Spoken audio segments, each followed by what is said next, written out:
नमस्कार, आपके साथ मैं हूं सबीना तामंग देशमुख। हर बड़ी जरूरी खबर पर पूरी अपडेट के साथ हाजिर हैं। नमस्कार, मैं हूं आपके साथ शिवानी पांडे और बात करते हैं इसरो की। इसरो के आदित्य L1 से जुड़ी इस वक्त की बड़ी खबर सामने आ रही है। आदित्य L1 मिशन 2 सितंबर को लॉन्च होगा। जानकारी आप तक पहुंचा दे, इसरो ने ट्वीट कर इसकी जानकारी यहां पर साझा की है। जानकारी दी गई है श्रीहरिकोटा से 2 सितंबर को सुबह 11:50 पर आदित्य L1 लॉन्च किया जाएगा। तो इस वक्त की बड़ी खबर हम आपको बता रहे हैं। आदित्य L1 की लॉन्चिंग से जुड़ी हुई Aditya L1 mission ISRO launch कर रहा है और 2 सितंबर इसकी तारीख निर्धारित की गई है। 15 लाख किलोमीटर ये दूर पहुंचेगा और सूर्य की जो किरणें निकल रही हैं, जो ऊर्जा निकल रही है, उसको रीच करेगा। देखिए, बहुत बड़ा मिशन यहां पर सामने आ रहा है, जिसकी लॉन्चिंग की तारीख यहां पर 2 सितंबर को तय की गई है। इसरो की तरफ से इस बात की खुद जानकारी भी दी गई है। चंद्रयान 3 की कामयाबी के बाद अब नजरें टिकी है आदित्य L1 की कामयाबी पर, जिसकी लॉन्चिंग की जाएगी और उसके बाद कई खुलासे सूर्य की दुनिया को लेकर, सूरज की किरणों को लेकर भी सामने आएंगे।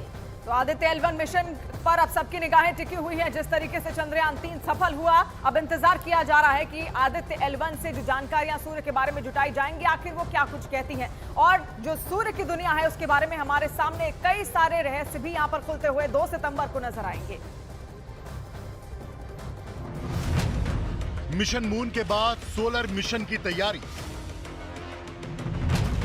चांद के बाद सूर्य को समझने की बारी।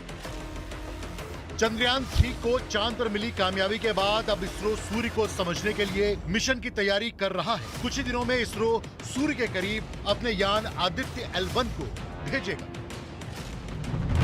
मिशन मून के लिए चंद्रयान 3 ने 3 लाख किलोमीटर की दूरी तय की। सूर्य को समझने के लिए आदित्य L1 15 लाख किलोमीटर की दूरी तय करेगा।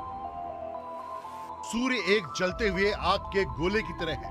धरती के सबसे करीब का वो तारा है जिसकी वजह से पृथ्वी पर जीवन संभव हुआ। अगर सूर्य की रोशनी धरती पर ना पड़े तो धरती पर जीवन संभव नहीं होगा। लेकिन कई जानकारों का मानना है कि एक वक्त ऐसा भी आ सकता है जब सूर्य से निकलने वाली सौर हवाओं की तीव्रता इतनी तेज हो जाएगी कि पृथ्वी और इसकी कक्षा में काम करने वाले सैटेलाइट्स काम करना ही बंद कर देंगे।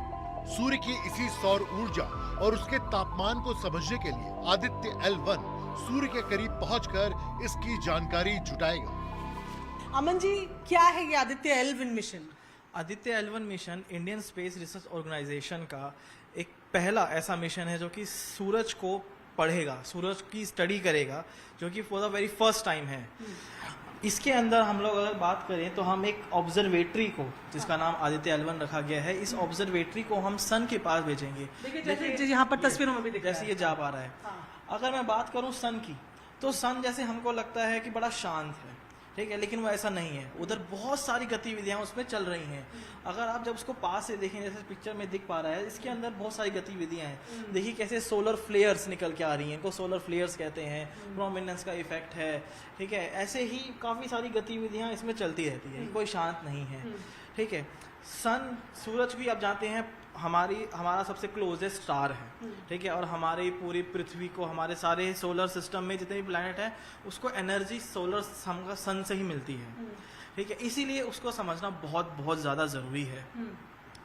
तो जो आदित्य L1 मिशन है वो उसको L1 क्यों कहा गया है? हाँ, मैं यही पूछने वाली थी कि आदित्य मिशन तो समझ आता है, लेकिन L1 क्यों? जी हाँ, L1 एक ऐसा जो सन और अर्थ है उसके बीच में एक ऐसा पॉइंट है, एक ऐसी जगह है जहाँ पे दोनों की जो गुरुत्वाकर्षण बल है, जो ग्रेविटी है, उसका इफेक्ट नहीं होता है। अच्छा। उस स्पेशल पॉइंट पे जो है हम इस हमारे ऑब्जर्वेटरी को, आदित्य L1 ऑब्जर्वेटरी को वहाँ पे हम प्लेस करेंगे। ताकि, और दूसरी खास बात है इस पॉइंट की कि इस पॉइंट से हमें सन जो है बिना किसी झंझट के, बिना किसी एक्लिप्स के, बिना किसी एकल्टेशन के पूरे टाइम विजिबल रहेगा और हम पूरी तरीके से उसकी स्टडी कर सकेंगे। आदित्य L1 को पृथ्वी से सूर्य की ओर करीब 15 लाख किलोमीटर पर स्थित लैग्रेंज 1 पॉइंट तक पहुंचना है। पृथ्वी से सूर्य की दूरी 14 करोड़ 96 लाख किलोमीटर है। आदित्य L1 को जिस लैग्रेंज 1 पॉइंट पर भेजा जाएगा वो 15 लाख किलोमीटर दूर है। यहाँ तक पहुँचने में इसे करीब 120 दिन यानी 4 महीने लगेंगे। धरती और सूर्य के बीच कुल 5 लैग्रेंज पॉइंट है। इन पॉइंट्स पर गुरुत्वाकर्षण सेंट्रीपेटल फोर्स के बराबर हो जाता है, मतलब अंतरिक्ष यान कम ईंधन में सूर्य के चक्कर लगा सकता है।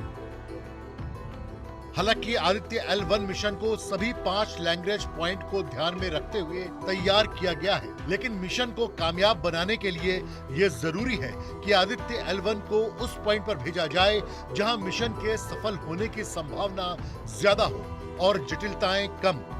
आदित्य L1 सूर्य के फोटोस्फीयर यानी सूर्य का वो हिस्सा जिसे हम देख सकते हैं, सूर्य का बाहरी वायुमंडल क्रोमोस्फीयर यानी फोटोस्फीयर के ठीक ऊपर वाली सतह और कोरोना जो सूर्य के कुछ हजार किलोमीटर ऊपर है, इसके चुंबकीय क्षेत्र, टोपोलॉजी और सौर वायु के बारे में जानकारी जुटाएगा। इसरो के मुताबिक इस मिशन का लक्ष्य क्रीमोस्फीयर, कोरोना, सूर्य के तापमान, कोरोना के तापमान, कोरोनल मास इजेक्शन, सूर्य से निकलने वाली आग के निकलने के पहले और बाद की गतिविधियां, अंतरिक्ष मौसम जैसी जानकारियां जुटाएगा। आदित्य L1 अपने साथ 7 पेलोड लेकर जाएगा। इनमें से 4 पेलोड लगातार सूर्य पर नजर बनाए रखेंगे और 3 पेलोड लैग्रेंज 1 पर कणों और दूसरी गतिविधियों पर शोध करेंगे। सूर्य की जानकारी जुटाने के लिए आदित्य L1 को लॉन्च कर भारत ऐसा करने वाला चौथा देश बन जाएगा। इससे पहले अमेरिका, रूस और यूरोपीय स्पेस एजेंसी इस तरह का मिशन सूर्य की जानकारी जुटाने के लिए भेज चुकी है। और प्रियंका कांडपाल लगातार हमारे साथ जुड़ी हुई हैं। प्रियंका, क्या कह रहे हैं इस वक्त वैज्ञानिक? आदित्य L1 मिशन को लेकर क्या तैयारियां हैं इसरो की? देखिए, तैयारियां पूरी हो चुकी हैं और अब तो डेट भी सामने आ गई है। 11:50 पर श्रीहरिकोटा से 2 सितंबर को ये लॉन्च होगा। लेकिन ये समझना जरूरी है कि इस मिशन से हमको हासिल क्या है। तो देखिए, एक टर्म कही जाती है जिसको कोरोनल मास इजेक्शन कहा जाता है। ये ऐसे पदार्थ होते हैं जो सूरज से निकलते हैं, क्योंकि सूरज जो है शांत नहीं है, वो स्टार, उसमें लगातार एक्टिविटीज होती रहती है और ये पदार्थ जो है ये अर्थ की तरफ बढ़ते हैं। अभी अर्थ के पास एक मैग्नेटिक फील्ड बना हुआ है जिससे पृथ्वी इसे दूर भगा देती है, लेकिन क्योंकि स्पेस को लेकर अनसर्टेनिटी बनी रहती है, वहां पर कभी भी कुछ हो सकता है। ऐसे में ये जो आदित्य L1 मिशन जा रहा है उसके सबसे महत्वपूर्ण कामों में ये रहेगा कि इस तरीके के इजेक्शंस जैसे ही सूरज से बाहर आएंगे ये अर्थ को वार्निंग सेंड करेगा।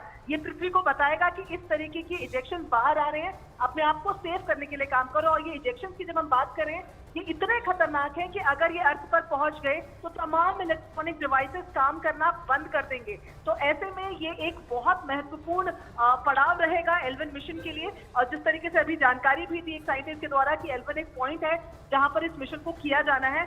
तमाम अलग अलग चीजें हैं जिसमें ऊर्जा को, एक्सरेज को, वहां के मैग्नेटिक फील्ड को स्टडी करना। लेकिन सबसे महत्वपूर्ण काम जो है इसी कोरोनियल मास इजेक्शन को लेकर है, जिसको लेकर वार्निंग दे देगा आदित्य L1 मिशन। इससे पहले अगर बात करें तो नासा का भी एक प्रोजेक्ट सूरज के काफी पास जाकर चक्कर लगा के आ चुका है। और ऐसे में एक अहम सवाल जो लोगों के मन में रहता है, क्योंकि सूरज का ये मिशन है कि ये सूरज के पास इतना जाएगा, इतनी गर्मी होगी, इतनी हीट होगी, तो ये जलेगा नहीं। तो उसके लिए भी ये जवाब है कि इस तरीके से कोटिंग की जाती है इसमें गोल्ड फॉइल की, किस तरीके की अलॉय की, जो इंसुलेशन बरकरार रखता है, यानी कि अंदर के तापमान को बाहर के तापमान से अफेक्ट नहीं होने देता है, जिससे कि ये उस ऑर्बिट में रहकर लंबे समय तक जिस जगह पे L1 पॉइंट पे रहकर ये ऑब्जर्वेटरी काम कर सके, लैब की तरह डेटा इकट्ठा कर सके और अर्थ स्टेशन को भेज सके। जी सबीना। शुक्रिया प्रियंका जानकारी के लिए। तो हमारी सहयोगी प्रियंका पूरी जानकारी दे रही थी कि आखिर आदित्य L1 किस मायने से यहां पर अब लॉन्च किया जाएगा 2 सितंबर को और उसकी कितनी खासियत हिंदुस्तान की ताकत को बढ़ाने के लिए होगी। वहीं पर चंद्रयान 3 की सफलता के बाद, उसकी कामयाबी के बाद अब इसरो सोलर मिशन यहां पर लॉन्च करने जा रहा है। और इसरो का यह मिशन 2 सितंबर को लॉन्च होगा जो सूर्य से जुड़ी जानकारी जुटाएगा। और इस मिशन के सफल होने के साथ ही भारत दुनिया का चौथा देश यहां पर बन जाएगा। वही मिशन चंद्रयान 3 भी लगातार जारी है और ऐसे में इसरो का ये मिशन आदित्य L1 भी अब बेहद महत्वपूर्ण है। और ऐसे में 2 तस्वीरें भी हम आपको दिखा रहे हैं। देखिए, 2 सितंबर को लॉन्च होना है आदित्य L1। उससे पहले इसरो ने कई सारी तैयारियां यहां पर की गई हैं। वैज्ञानिकों के अंदर भी एक्साइटमेंट है इस मिशन को लेकर, क्योंकि चंद्रयान 3 तो पहले ही चल रहा है और एक सफलता ऑलरेडी हमारे हाथ यहां पर लग चुकी है। और स्पेस इंडिया के साइंटिस्ट हमारे साथ हिमांशु जी इस वक्त में मौजूद हैं। हिमांशु जी, स्वागत है आपका। कामयाबी चंद्रयान 3 की पूरे विश्व ने यहां पर देखी, जो हिंदुस्तान की तरफ से चांद की दुनिया में भारत के झंडे को लहराती नजर आई। आदित्य L1 की पूरी जानकारी हम चाहेंगे, कितनी अहमियत? ठीक है जी। तो ये हमारा ये जो इसरो का है, ये दोबारा एक नया मिशन है जो कि पहली बार सेंड किया जाएगा to the sun. So it is going to be the first space-based Indian mission to study the sun. तो ये पहली बार होगा कि जो हमारा जो इसरो है वो एक स्पेस बेस्ड, ये जो स्पेस क्राफ्ट होगा वो स्पेस में होगा और वहां से वो सन को पड़ेगा। तो इसरो, ये जो हमारा स्पेस क्राफ्ट होगा ये हमारा लग्रांज पॉइंट 1 पे होगा। So Lagrange point 1 is about 150 million kilometre from the sun. तो इस जगह से हमारा लग्रांज पॉइंट 1 की खासियत ये है कि ये ग्रेविटेशनली बहुत इक्विलिब्रियम है। ये उस पोजीशन पे है जहां पर हमारा जो सन की जो ग्रेविटी है, सन का जो ग्रेविटी है वो भी उसे पुल नहीं कर पाएगी, जो अर्थ की ग्रेविटी है वो भी उसे पुल नहीं कर पाएगी। तो वो आराम से लग्रांज पॉइंट 1 से उसी को पढ़ने लगेगा। तो इस बार जो सन देखेगा, जो हमारी सन की जो लेयर है जो हमें दिखती है उसको बोलते हैं फोटोस्फीयर। ओके, उसके बाद जो हम बेसिकली हम एक सन के एनवायरनमेंट में रहते हैं हम सब, ठीक है, हम सन के एनवायरनमेंट में रहते हैं, बट जो हमारे अर्थ का मैग्नेटिक फील्ड है वो हमको बचाए रखता है। क्योंकि अगर हम सन के एनवायरनमेंट में रहते हैं तो sun is very dangerous to us, ठीक है।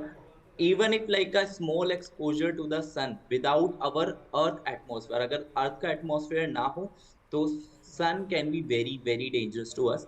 बट हमारे पास अर्थ का एक एटमॉस्फेयर होता है, अर्थ का एक मैग्नेटिक फील्ड होता है जिसके वजह से हम सन से बचे रहते हैं। तो इस बार क्या होगा, जब हमारा आदित्य L1 लग्रांज पॉइंट 1 पे जाएगा तो ये वहां से उसके एटमॉस्फेयर है कि जो सन का जो एटमॉस्फेयर है उसको पढ़ेगा, जो लेयर्स है, जैसे हमारे पास क्रोमोस्फेयर है, हमारे पास कोरोना है, तो ये लेयर्स पढ़ी जाएंगी आदित्य L1 मिशन के द्वारा। और ये जो हमें अभी थोड़ी देर पहले मैं बता रही थी कि इसके अंदर कोरोनल मास इजेक्शंस होते हैं। जी हिमांशु, शुक्रिया। और लगातार वैज्ञानिकों की नजरें निगाहें इस पर टिकी हुई हैं कि कैसे इस मिशन को भी अब लगातार